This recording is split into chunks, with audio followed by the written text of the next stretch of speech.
화요일 오늘을 사는 지혜 잠언 나눔을 계속해서 이어가는 시간입니다. 오늘은 지혜에 대한 이야기들을 함께 같이 나누려고 하는데요. 어제 제가 처음 시작했던 오늘에 사는 지혜, 우리 이 나눔과 묵상에서 마지막에 제가 드렸던 질문을 혹시 기억하십니까? 나의 삶에서 지혜가 자라야 할 부분이 무엇입니까? 라고 제가 질문을 드렸습니다. 혹시 고민해 보셨는가요? 아니면은 처음 듣는 질문 같은데 라고 생각이 드십니까? 이 질문에 대해서 나의 삶에서 어떤 한 부분이 지혜가 필요하고 자라야 된다 생각하지 않고, 아니면 혹시 모든 부분에서 지혜가 필요하다라고 생각하시지 않는지 한번 제가 생각을, 질문에 대한 답들을 한번 지금 잠깐이라도 생각해 보셨으면 좋겠습니다. 저는 어제 이 질문을 하루 종일 한번 잠잠히 생각해 보면서 또 다른 질문이 또 생각이 나더라고요.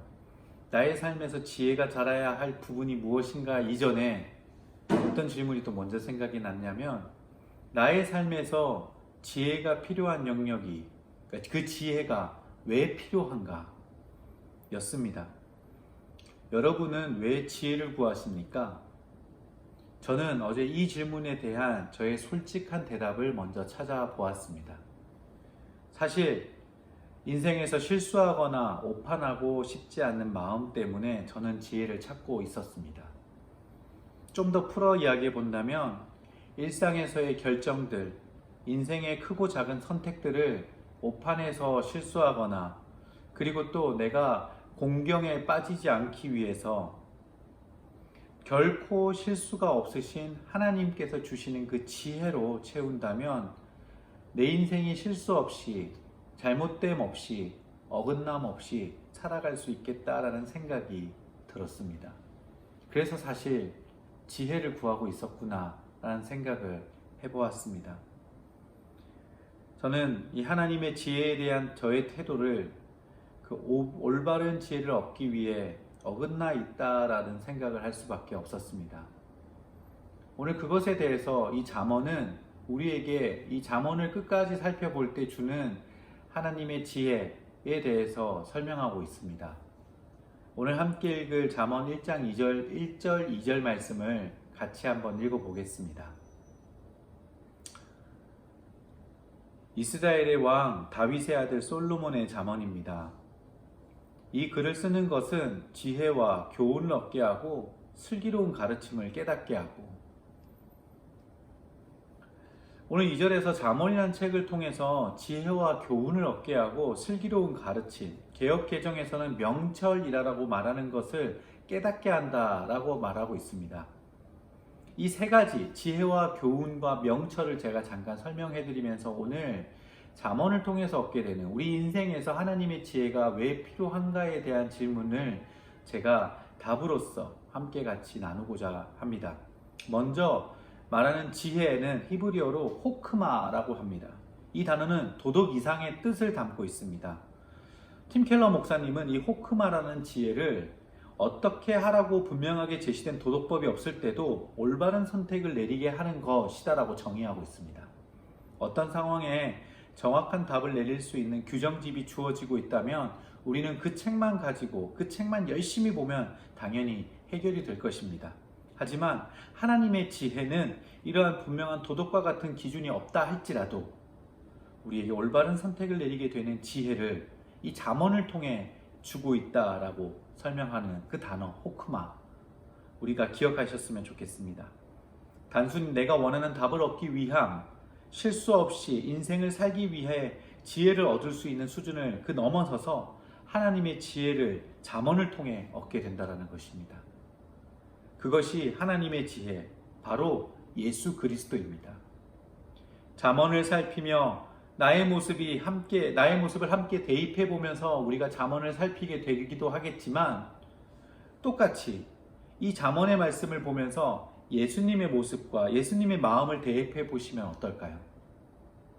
우리가 하나님의 지혜를 구하며 따라가는 것이 바로 예수님의 모습을 닮아가게 되는 것이다 라고 저는 생각이 됩니다. 이 호크마를 얻게 될 것입니다. 또한 두 번째로 잠언을 통해 우리는 교훈을 얻게 된다고 합니다. 이 교훈이라는 단어는 히브리어로 무사르라고 합니다. 교훈 또는 훈계로 번역이 되는데요. 이것은 엄격히 감시하에 훈련되어진다라는 뜻을 담고 있습니다. 팀 켈러 목사님은 이렇게 설명합니다. 지혜로워진다라는 말은 훈련된 사람이 된다라는 뜻이다라고 합니다. 누군가의 뼈아픈 지적, 실수를 통해 고난을 통해 얻게 되는 교훈들이 있다라는 것입니다. 우리들은 이것들을 통해서 하나님의 지혜를 얻게 되는 것이죠. 지금의 시기에 어려움, 고난의 길을 걷고 계시는 분들이 있다면 먼저 하나님의 이름으로 위로를 드리고 싶습니다. 뿐만 아니라 기억하셨으면 좋겠습니다. 지금 내가 걷고 있는 이 길을 통해 하나님의 지혜를 깨닫는 훈련 가운데 있다라는 것을 깨달으셨으면 좋겠습니다. 이 시간을 보내고 나서 분명 우리는 신중함, 명쾌한 사고, 회복력, 평정심, 생활력을 갖추게 될 것입니다. 마지막으로 잠언은 히브리어로 비나라고 하는 슬기로운 가르침, 즉 명철을 깨달게 되는 그 과정 속에 우리는 잠언을 통해 얻게 된다 말씀하고 있습니다. 이 명철이란 뜻은 남이 보지 못하는 미묘한 차이까지도 능히 식별하는 것이다라고 이해하시면 좋겠습니다.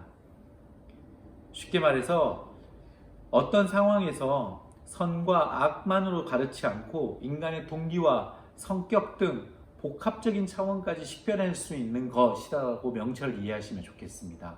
팀 켈러 목사님은 성경의 지혜는 명철한 범위를 일상생활에서 단순하게 이분법적 사고를 벗어나 이렇게 다양한 이유들과 생각들을 함께 해주실 거라고 설명하고 있습니다.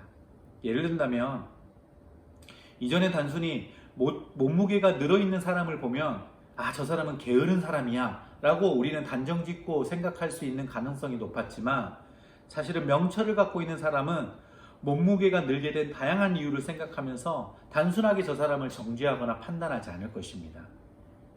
그것은 다른 사람, 명철이라는 것은 다른 사람을 향해 정죄하는 마음, 교만한 우리의 생각으로부터 자유롭게 해주는 지혜가 될 것입니다. 하나님의 지혜는 우리를 도덕보다 더 높은 판단의 기준을 얻게 해주는 것입니다. 하나님의 지혜는 삶의 훈련을 통해 훈련된 지혜를 얻게 해주실 것입니다.